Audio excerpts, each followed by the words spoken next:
할렐루야. 사랑하는 성도님 여러분, 6월 13일 월요일 아까베 시간이 돌아왔습니다. 오늘은 사무엘상 23장 1절부터 14절의 말씀을 근거로 함께 은혜를 나누도록 하겠습니다.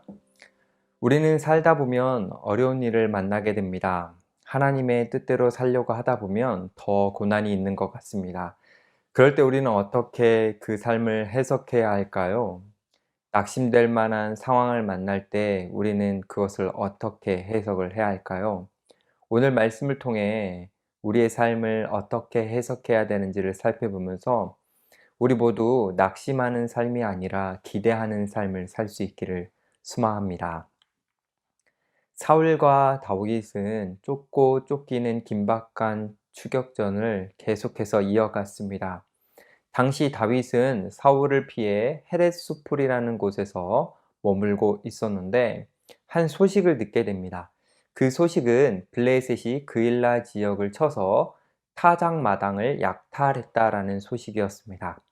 당시 타작마당은 곡식을 쌓아두는 장소 역할도 했으므로 이곳을 약탈했다라는 것은 그 지역 사람들의 생존에 문제가 생긴 것입니다. 이에 다윗은 안타까운 마음으로 하나님 앞에 기도를 합니다. 우리 2절 말씀 한번 보실까요? 이에 다윗이 여호와께 묻자와 이르되 내가 가서 이 블레셋 사람들을 치리이까? 여호와께서 다윗에게 이르시되 가서 블레셋 사람들을 치고 그일라를 구원하라 하시니.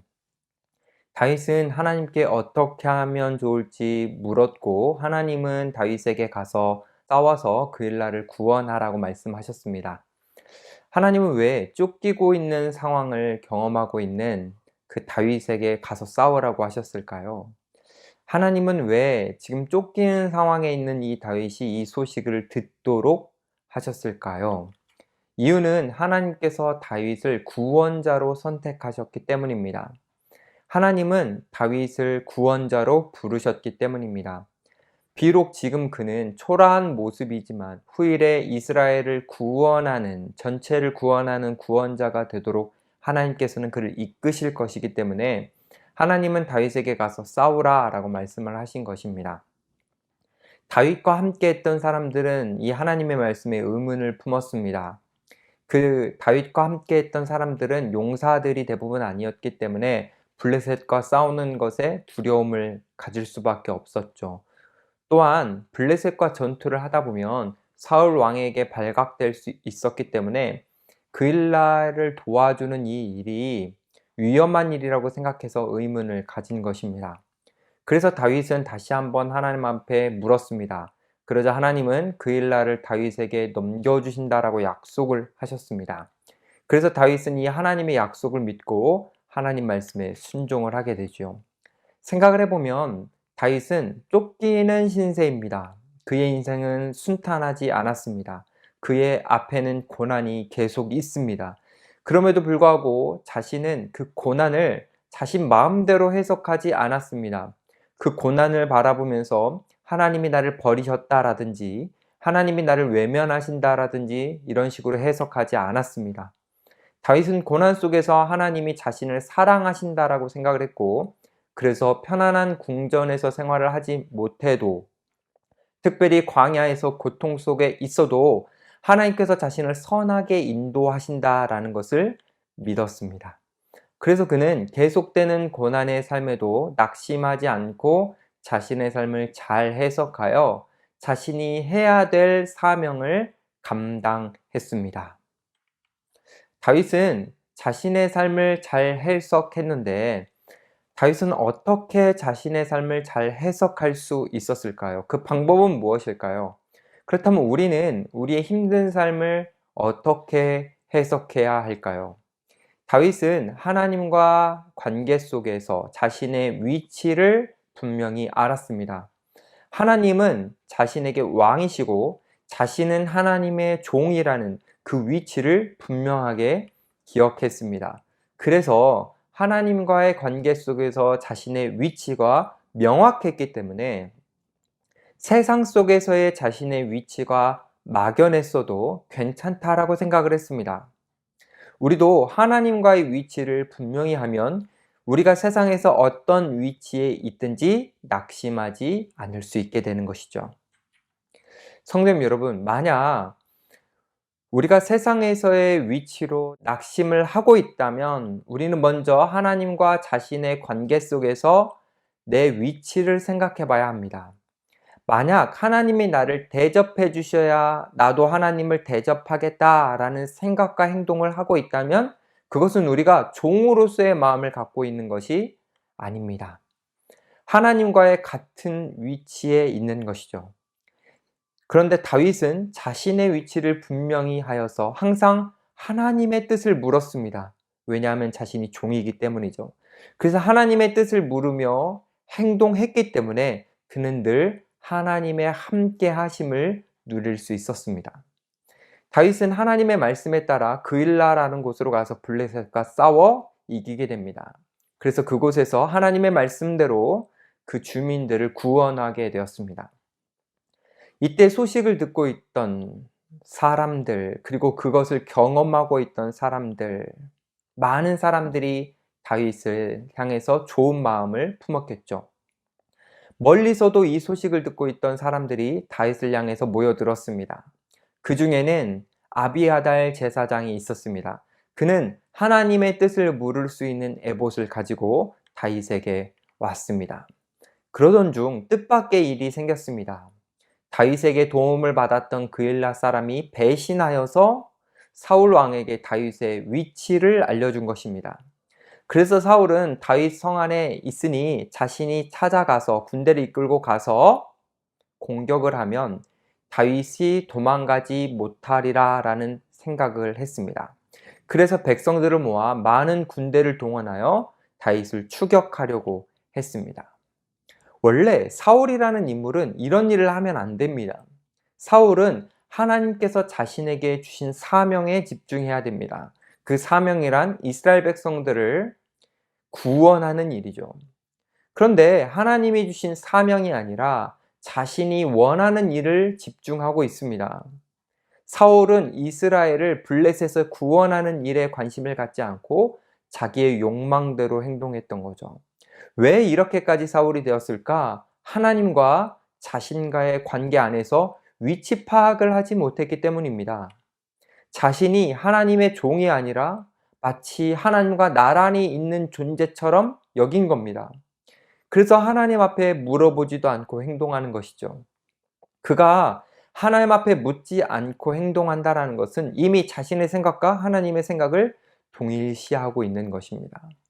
결국 자신의 위치 파악을 제대로 하지 못하여서 그래서 사울은 자신의 삶을 제대로 해석하지 못했고 그래서 정말 사울은 해야 할 일을 하지 않고 하지 말아야 할 엉뚱한 일에 집중하게 된 것입니다.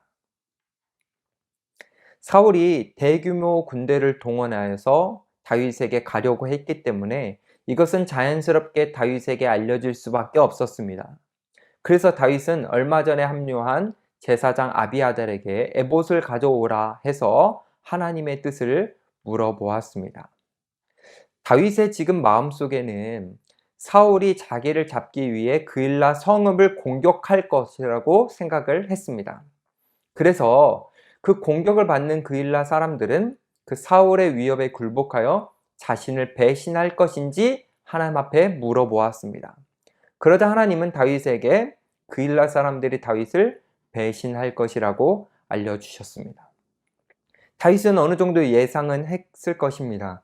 그럼에도 불구하고 자신을 배신할 것이라는 그일라 사람들을 향해서 서운함을 가졌을 것입니다. 자신은 지금 목숨 걸고 와서 도와주는데 그 선대한 것을 악으로 갚는 이 그일라 사람들에게 서운한 감정을 가졌을 것입니다. 그럼에도 불구하고 다윗은 자신에게 주어지는 상황을 그대로 수용합니다. 비록 목숨을 걸고 구원한 백성들에게 보호조차 받지 못하였지만 다윗은 여전히 선을 행하는 일에 열심을 다하였습니다. 왜냐하면 여전히 다윗은 하나님과 자신의 관계 속에서 자신의 위치를 분명히 알았고 그것으로 자신의 삶을 해석했기 때문입니다. 이후 다윗은 그 일날을 떠나면서 목적지를 정하지 못하여서 이리저리 떠도는 신세가 되었습니다. 한치 앞도 알 수 없는 고난의 여정이 계속되는 것이죠. 이를 통해 알 수 있는 것은 우리가 하나님의 뜻을 따른다고 해서 편안한 삶이 보장되는 것이 아니라는 것입니다. 어쩌면 우리가 하나님의 뜻을 따르려고 할 때 더 고난이 있고 막연한 삶이 계속될 수 있습니다. 그럴 때 우리는 하나님과 자신과의 그 위치를 더 분명히 기억하고 하나님이 주신 삶을 받아들이려고 해야 됩니다. 물론 그 삶에 고난의 여정이 계속된다 하더라도요. 우리가 그 고난의 여정이 계속되더라도 우리가 하나님과의 위치를 바르게 인정하고 기억하고 살아가야 하는 것입니다. 그렇다면 여기서 질문이 하나가 생깁니다. 왜 하나님은 우리가 하나님과의 위치를 기억하고 바르게 살려 함에도 하나님은 우리에게 계속해서 고난을 주실까? 왜 하나님은 우리를 사랑한다라고 말씀을 하시면서 왜 우리에게 고난을 주시는가? 그 이유는 하나님께서 우리를 향한 선한 계획을 갖고 계시기 때문입니다. 하나님은 저와 여러분들을 멋진 작품으로 생각해 놓으셨습니다. 그래서 아름다운 작품으로 빚어지기를 바라시는 마음으로 우리를 때로는 고난 속으로 이끄시는 것입니다. 그렇게 중요한 것은 우리가 어려운 일을 만날 때 불평하는 것이 아니라 우리는 우리에게 주어진 삶을 하나님과의 관계를 통해 바르게 해석해야 됩니다.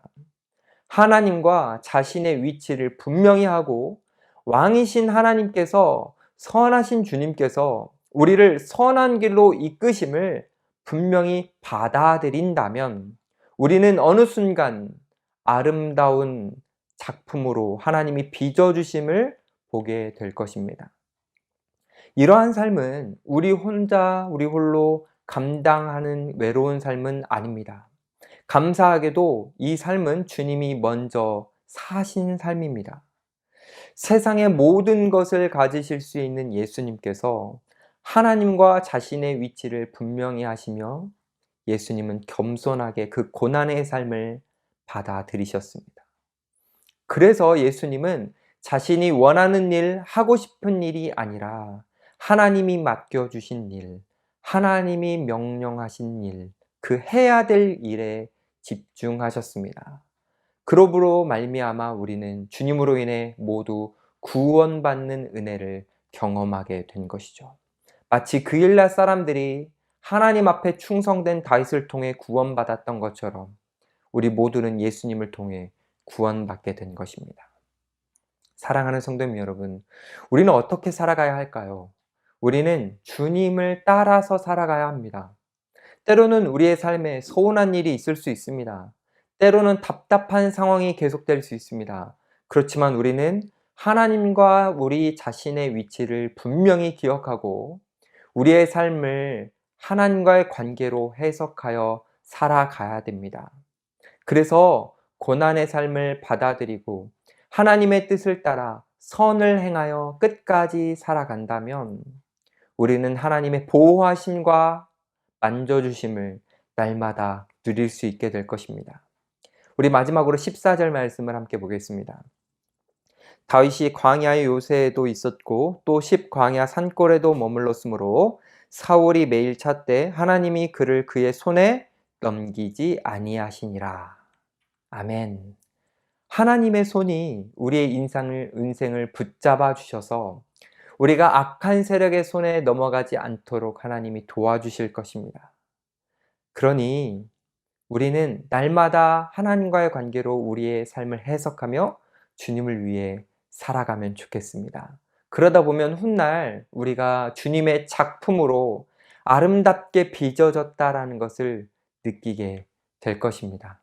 그날에 이르도록 저와 여러분 모두 다 우리의 자신의 구원을 이루는 삶을 살아가고 또 우리를 통해서 주변 사람들이 하나님의 구원하심을 경험할 수 있도록 우리가 오늘 하나님과 우리의 위치를 확인하고 하나님과의 관계를 통해서 우리의 삶을 해석할 수 있기를 간절히 소망합니다. 기도하겠습니다. 하나님 아버지 감사합니다. 우리를 사랑해 주셔서 감사합니다. 하나님의 그 사랑 속에 때로는 우리의 고난이 있고, 우리의 역경이 있고, 막막함이 있지만, 그래도 우리는 주님의 손 안에서 선한 길로 인도되고 있음을 믿습니다. 우리 스스로 하나님의 손에서 벗어나려는 어리석은 인생을 살지 않게 하여 주시고, 때로는 우리가 이해되지 않을지라도 하나님을 신뢰하며 하나님 앞에 살아가게 하여 주셔서 우리의 삶을 빚어가시고 아름답게 작품으로 만져가시는 하나님의 손길을 매일매일 경험하게 하여 주시옵소서. 이를 통해 우리가 하나님의 구원하심을 경험하는 삶을 살 뿐 아니라 우리의 삶을 통해 많은 이들이 하나님이 구원자이심을 경험할 수 있도록 우리를 그렇게 특별하게 사용하여 주시옵소서. 감사드리며 예수님의 이름으로 기도드립니다.